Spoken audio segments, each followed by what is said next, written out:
और आज के इस कार्यक्रम के दो सम्मान विभूति जो हैं, आदरणीय संपत सरल जी और कुलदीप सिंह जी, बहुत एक अद्भुत संयोग है। मैं जब 10वीं 11वीं पढ़ रहा था वैसा, तो घिसाऊ से मैं हूँ और 93-94 में हमारे जटिया जी कवि सम्मेलन कराते थे। तो शायद मुझे लगता है कि पहला कवि सम्मेलन जो यादों में कहीं है, वो आप उस मंच पे थे और आपको उस दिन सुना था वहाँ पर। तो वो रिश्ता है और आज इस मौके पर आप यहाँ पधारे हैं। और मुझे लगता है कि हरिशंकर जी परसाई के इस व्यंग्य की यात्रा को अगर किसी ने पूरे हिंदुस्तान में बहुत सार्थक रूप से लोगों तक पहुंचाया है, तो उसमें शायद पहला और सबसे बड़ा नाम आदरणीय संपत सरल जी का है। और मुझे नहीं लगता कि परसाई सम्मान के लिए नाम चुनने में बहुत ज्यादा दिक्कत हुई होगी, क्योंकि उस व्यंग्य को अपनी वाणी की धार बनाने की कला और उसको बहुत सुचारू तरीके से, सांस्कृतिक तरीके से, सहज तरीके से लोगों तक पहुंचाना, ये आदरणीय परसाई जी ने जितनी आसानी से किया था, उसी आसानी से संपत सरल जी भी लगातार उनको अलग अलग मंचों के थ्रू देश के कोने कोने में पहुंचा रहे हैं। आपका बहुत बहुत आभार और धन्यवाद भाई साहब। दूसरे हमारे कुलदीप सिंह जी, उनके साथ भी एक विशेष नाता है।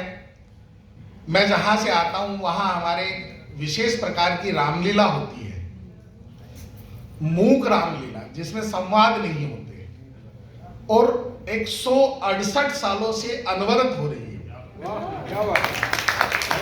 1857 की क्रांति में 3 क्रांतिकारी हमारे गांव में आके रुके थे। उनमें एक साध्वी थी जिन्हें हम माँ जमुना के नाम से जानते हैं। माँ जमुना जी ने वो रामलीला शुरू करवाई थी, जिसमें जितने भी पात्र होते हैं, उनके मुखौटे होते हैं, उनकी ड्रेस होती है, उनका आइडेंटिफिकेशन उनकी ड्रेस और उनके मुखौटों से होता है। और पूरे बाजार के बीच में मिट्टी का दंगल बनाया जाता है और उस पर वो रामलीला होती है। उस 167 साल की हमारी ऐतिहासिक धरोहर को हमने आज के जमाने की डिजिटल में कैद करने की कोशिश की, तो हमने उसका पूरा फिल्मांकन किया। वो 15 दिन होती है रामलीला, एकम से शुरू होके 14 को रावण जलाया जाता है और 15 जो पूर्णिमा के दिन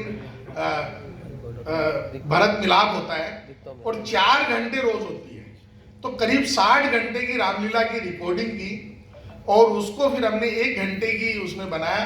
तो उसका जो म्यूजिक है वो आदरणीय कुलदीप सिंह जी ने दिया है और उनके उस म्यूजिक के कारण हमारी वो रामलीला एक छोटे से कस्बे से निकलकर राष्ट्रीय और अंतर्राष्ट्रीय मंचों पर गई। बहुत सारे फिल्म फेस्टिवल्स में वो दिखाई गई, उसको बहुत सारे अवार्ड मिले। तो आदरणीय कुलदीप जी भाई साहब को बहुत बहुत साधुवाद और उनका भी बहुत बहुत सम्मान।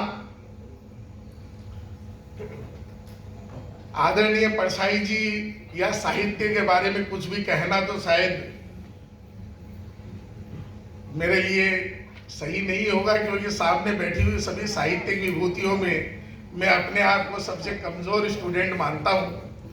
शौक है, आप सब लोगों को सुनेंगे और आज के इस कार्यक्रम का आनंद लेंगे। आप सब लोग इस कार्यक्रम में पधारे, उसके लिए भी आप सबका बहुत बहुत